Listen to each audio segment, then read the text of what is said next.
Hello, get ready with me again for school, and today I'm not sure what to wear, pero I want to wear something colorful. I have this as an option, like it's colorful. Bagong ukay to guys, bagong ukay. The thing is kasi, meron kaming TV speech performance today. Like ako yung host, kasi nga, it's for a subject sa course namin. So I have to look the role, so magdadala-dala ako ng extra shirt. This is how the top looks. This is skirt ko. Gusto ko mag-skirt, so like, pink or white skirt.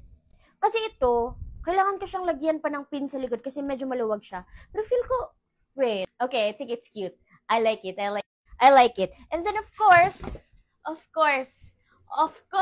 this is our like initial look. Very fun, very colorful. I like it. And then I'll just bring this like formal-ish blouse for the interview, for my class, for my subject. Hassle, pero it's okay because I like this outfit. This is our final look. Giving very pink. I like it. And then this is ukay, guys. Bagong ukay ko to. For 10, 20 pesos, I think. Hindi siya super party sa back because of, the pin na nilagay ko. But I don't care. I look good. Anyway, this is our final look. I will take photos, so see you on Instagram.